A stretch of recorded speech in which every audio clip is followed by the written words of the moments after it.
Welcome back for another creepy tale with the collective. Tonight we're going to be listening to Annora Petrova.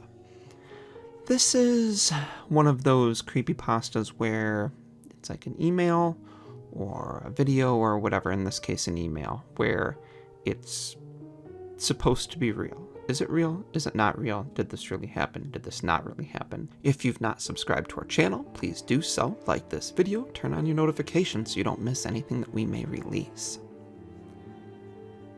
To Bree. Subject: Bree, please read this. Bree, don't delete this. I know you hate me, but we were best friends once, and I need you to read this. I think I'm in serious trouble, and there's nothing you can do, but I need you to read this so you understand. I know we haven't talked since sectionals. It's been forever, but what happened to you wasn't my fault. At least it wasn't entirely my fault. I know everyone thinks it was, but I would never do anything to hurt you. This is going to sound crazy, but I need to tell you this so that someone knows. It started when we were in the 8th grade. It was the night before the Crystal Classic competition.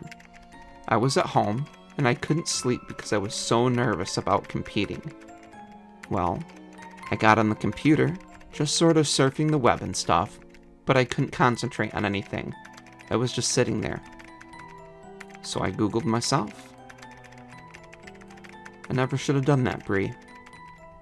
At first it was all the usual stuff you find when you Google yourself. Then I found a link to a Wikipedia page about me.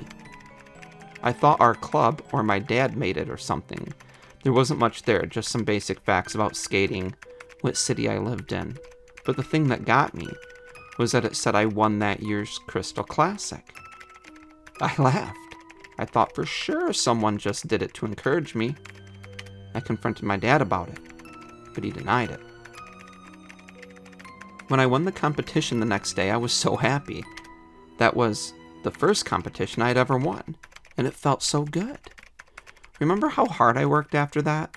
That's when my parents hired Sergey to coach me. You know how much that must have cost. After that, I would check my page before every competition, and it would always tell the result of how I placed. It said I would win the regionals at 15, and it all came true. After that, Sergey convinced my mom and dad that I had a real shot at the Olympics. That's when they pulled me from school. I skated every day, but I just wasn't progressing the way Sergey said I needed to if I wanted a shot at the championship. I was working so hard, and I was skating well, but still Sergey said it wasn't good enough. When the sectionals came, all I could think about was winning, so I did something I shouldn't have. Everyone was saying that you were the favorite, and I felt like I had already lost the competition. So I made a Wikipedia account and tried to update my page to say that I was the winner. The thing is, that after I tried to update the page, I checked it, and all it said was, Annora Petrova is a selfish little bitch who is going to get what she deserves. I broke down. That's why I looked so awful the next day. I was in a daze. I remember watching your routine and seeing your blade snap, and the next thing I know, I was on the ground, and my face was covered in blood from where the tip flew off and sliced my forehead. Then they told me it was my fault because I had your skates in my possession earlier. Bree, I honestly didn't do anything to your skates. I wanted to win, but I wouldn't do anything to hurt you. When they told me I was banned from any further competitions, everyone said that I got what I deserved. Nobody even asked for my side of the story. I guess you heard that Sergey dropped me after that. He said I ruined him. No one would talk to me. Do you know what it's like to be ostracized by everyone? I couldn't even get ice time. And then the page got worse. Anytime I'd check it, it would say all these horrible things about me. I can't even tell you half of them. The language was so vile. I'd cry every time I read it, but I couldn't stop checking it. I knew I had to do something, so I made a complaint to Wikipedia. I even tried calling them, but no one there claimed to know anything about the page. I was home alone that Friday night and I decided to check it to see if it had been taken down. The page was still there, only this time it said, "Annora Petrova is a pathetic little orphan." I freaked.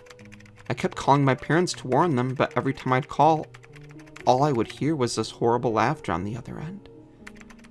I must have called them 100 times until I couldn't take the sound of the laughing anymore.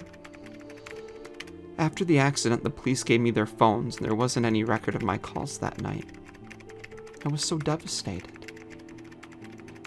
Before that, I was so busy training all day and doing homework, I never realized how alone I had been the whole time. I know you tried to reach out, but I was so depressed and angry I just shut everyone out. Once I turned 18 and got the settlement money from the court, I came to Switzerland. I got to reinvent myself. My skating really took off. It hasn't been a year, and I feel like everything that happened was so long ago. That's why I shouldn't have done it, Brie. I'm writing you now from an old hotel outside of Prague. I'm auditioning for the ice circus tomorrow. I know it's the kind of thing we used to make fun of, but I really want this. I was feeling really nervous, and out of an old habit I checked my page. It's so hard to say this, but when I checked the page to see if I'd gotten the job tomorrow, all it says is, Annora Petrova died friendless and alone, and it has today's date listed as the date of my death. I'm sobbing so hard, I can barely type this, but I wanted you to know the truth. Please believe me, Brie. I attached a screenshot of the page so you'll believe me. It's all there, just as I told you. I don't know what to do. I don't know anyone here and nobody speaks English. I keep refreshing the page. God, it's been forever. I keep refreshing, but it still hasn't changed. I'm waiting for midnight. I don't know what to do. So I locked myself in my room. There's only a few minutes to midnight now. All I can do is refresh the page. I'm exhausted, but I can't stop. I'm afraid to leave the computer until I know what happens next.